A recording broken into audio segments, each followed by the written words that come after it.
Our final lesson in Chapter 7b is 7.3 Day 3, solving translated trig equations. These kind of equations are similar to what we graphed in Chapter 6b. We're definitely going to want a calculator for today's activities. When you solve a trig equation of the form a sine b theta equals 0, a and b just represent numbers. That a value always stretched our graph or compressed it vertically, and the b value stretched or compressed horizontally. When solving, our focus is going to be related to that b value. So again, b is just a coefficient of theta, just a number.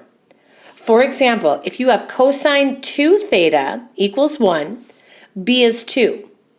If you had something like sine 1/2 theta plus 3 equals 4, the b value is 1/2. Now, the way that this worked for our graphing purposes, if b was greater than 1, the function actually compresses. And that meant there were more solutions to the equation on the x-axis than usual. The graph will cross the x-axis more times between 0 and 360. If that b value is a fraction, that meant the graph stretched. And that's going to indicate we have less solutions than we normally would between 0 and 360. When given an equation in this form, here are the 4 steps to solve. You want to isolate your trig term, and that can be anything with the trig prefix and then that b theta after, like tan 3 theta or maybe cosine 2/3 theta, something like that. If anything's being added, subtracted, or multiplied to the outside of these terms, you're going to want to move those over to the other side. And then we're going to take the inverse for that trig function to get b theta by itself. Remembering if we have unit circle values, they must stay exact, and we should always have 2 answers in this step. If b is greater than 1, then we have to find b minus 1 number of coterminal answers. So if b was 3, we'd have 2 sets of coterminal values. If b was 7, we would have 6 extra sets of coterminal values. We're going to add all those answers to step 2 simply by adding 360 to what we already had. If b is between 0 and 1, we get to skip that step. And then all we have to do at that point is divide by whatever b equals to get all the thetas by themselves. All your final answers must be between 0 and 360 degrees. We'll keep everything in today's lesson in degree mode. Please make sure your calculator's in degrees. And let's go ahead and get started. Our first equation is 2 cosine 3 theta minus 1 equals 0. Notice there isn't anything quadratic, and we don't just have a plain trig term. So we have to follow the steps up above. Step 1, isolate your trig term, which means we want to get cosine 3 theta by itself on that left-hand side. The first thing I'll do is I'll add 1 to the right, and then we'll divide by 2. Pretty simple step. That gives us cosine 3 theta equals 1/2. So then we take the inverse. So what we're going to do here is instead of cosine 3 theta on the left, I'm just going to write 3 theta. On the right, we're going to do cosine inverse of 1/2. And this is unit circle friendly. So I'm just going to write a UC for unit circle. In degree form, cosine equals positive 1/2 at 60 and 30 degrees. 300, wow, at 60 and 300 degrees. All right, so I'm going to go ahead and redefine my steps here. Step 1, we isolated our trig term. So that puts us to this point right here. Step 2, we took the inverse. Now, step 3, we've got to find some coterminal values. Because remember, our b value will affect how many times it's crossing the x-axis from left to right. As we take a look at b minus 1 means we have 3 minus 1, and that means we're going to have 2 sets of coterminal values. And I'll show you how to do this. It's pretty easy. Let's start with that first angle that we determined, 60 degrees. If we add 360 to that, we're going to get 420 degrees. 420 is coterminal to 60. But it says find two sets, so what I'm going to do to that value is add 360 again. And that puts us up to 780. So those are the two coterminal values with 60, and then we do the same thing to our other angle, the 300. All we're going to do is add 360 to it, and we get 660. They're both coterminal. And then we add 360 just one more time so that we get two sets for this solution. That goes all the way up, everybody, to 1,020. There's our two sets of coterminal values to the original. And then we take step 4. Now technically, we still have 3 theta on that left side, so our b value is 3.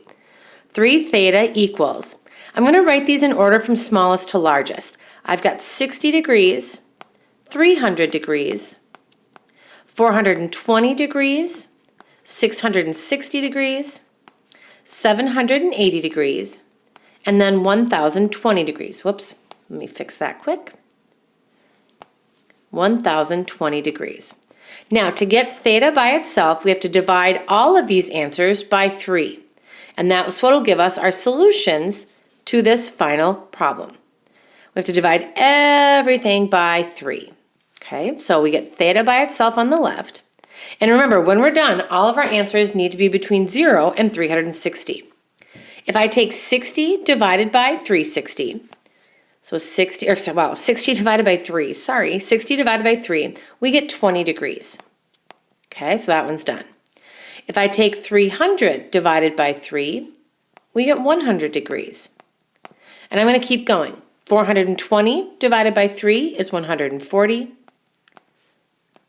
660 divided by 3 is 220. These are all done. 780 divided by 3 is only 260.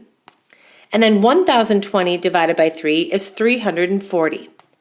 So by dividing everything by 3, we get all 6 angle measures that would make this statement true at the beginning, and all of our answers are between 0 and 360. Example B. Cosecant 4 theta minus 2 equals 0. What makes this one unique is that we have a reciprocal, so we're going to have to work through that in step 2.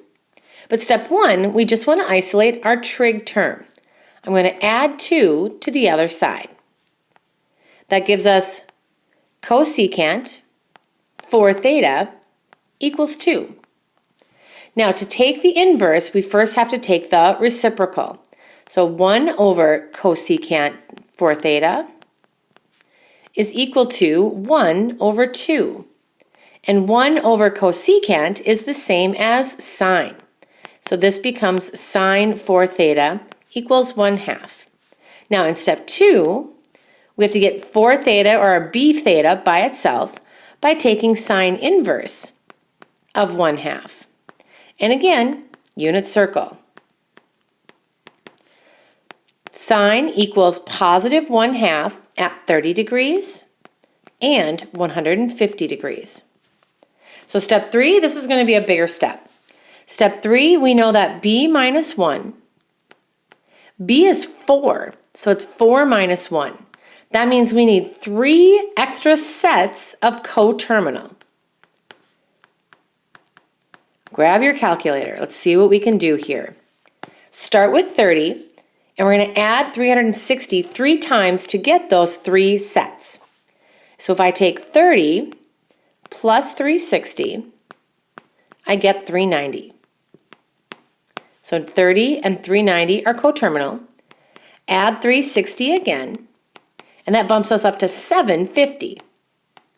Also coterminal, but we need one more. This is going to have 8 answers when we're done. That's crazy. And then 1,110. All 4 of those angle measures are coterminal with 30. And then we have to do the 150. So I'm going to add 360 to that. Bumps us up to 510. Coterminal, add 360 again. That bumps us up to 870. One more just for fun. 1,230. This means 4 theta equals all of those values. In step 4, If I take all of those values and set them equal to 4 theta, all of those, we'd have to divide by 4 to get theta by itself. All the underlined answers need to be divided by 4. So that means the 30, the 390, 750, 1110, 150, 510, 870, and 1230. Divide all of them by that 4. And you're going to get theta equals 7.5 for the 30. And then I'm going to go to 150 since that's the next biggest one in step 3 and divide that by 5 and you get 37.5. The 390 divided by 4 is 97.5. 510 divided by 4 is 127.5. 750 divided by 4 is 187.5. 870 divided by 4, 217.5. 1110 divided by 4, 277.5. And last but not least, 1230 divided by 4, 307.5. Woo! Those are all 8 answers that make the original equation a true statement. We're going to change things up with example C by having a b value between 0 and 1. We want to isolate our trig term in step 1, so we want to isolate tan 1/2 theta. That means I have to move the square root 3 over by adding. And then the 3 will have to move over by dividing. I'll divide both sides by 3, like so. So our step 1, we've isolated our trig term, and we've simplified that right-hand side. Now in step 2, to get theta or b theta by itself, we have to take tan inverse of the right-hand side. And believe it or not, that's on the unit circle. If you look at your unit circle from the very beginning of the lesson, tangent equals positive square root 3 over 3 at 2 locations. At 60 degrees, 30 degrees, wow, sorry, and 210 degrees. Those are our 2 solutions in step 2. Now in step 3, because b is 1/2, we get to skip step 3. How awesome is that? Remember, we only have to find coterminal angles if b is greater than 1. We can go right to step 4. If 1/2 theta equals 30 and 210, to get theta by itself, we'd have to multiply each side by 2 over 1, or by 2. The 2 cancels out with the 1/2, giving us theta. If we multiply 30 by 2, we get 60. But watch this. If we multiply 210 by 2, we get 420. And by definition, all of our answers have to be between 0 and 360. So this answer doesn't fit our restriction. Therefore, it's extraneous. And all that work for one final answer of 60 degrees. That's the only value for theta that makes our equation a true statement. Our final example, we definitely want a calculator. 5 cosine 3 theta equals -2. Step 1, let's isolate our trig term by moving that 5 over using division. So that's all you do for step 1. Cosine 3 theta equals -2/5. In step 2, we want to get rid of that cosine and have just 3 theta on the left by taking cosine inverse on the right.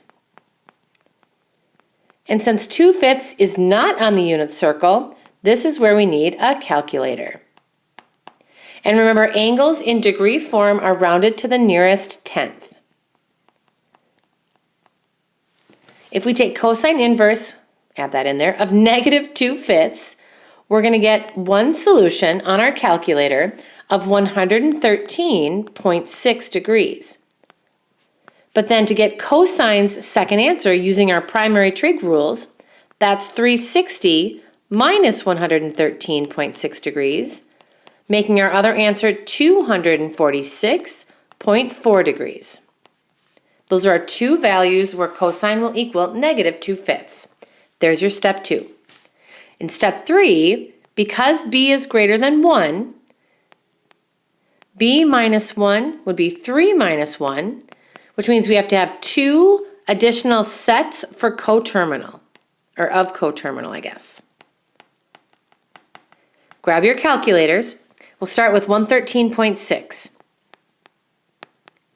If we add 360 to that, we're going to get 473.6. That angle's coterminal to 113.6. We need another set, so we'll add 360 again, and that gives us 833.6. All three angle measures would start and end at the same location. They're just different numerical values. Let's do the same for 246.4. If we add 360, we're going to get 606.4, both coterminal. And if we add 360 one more time, we get 966.4. 6 answers in this step. Last but not least, to get theta by itself in step 4, if 3 theta equals all of those values, I'm going to take all of those values and simply divide by 3. So all the values that are underlined, 113.6, 473, 833, 246, 606, and 966. So let's start with 113.6 divided by 3. We get 37.9. If we round to the nearest tenth. I'm going to go down to 246 next, divided by 3, 82.1 to the nearest tenth, and so on. 473 would bring us to 157.9. 606.4 would bring us to 202.1. 833.6 would bring us to 277.9. And last but not least, 966.4 divided by 3 would be 322.1 degrees. All 6 of our answers are between 0 and 360. And that's the last type of trig equation we will solve in Chapter 7b.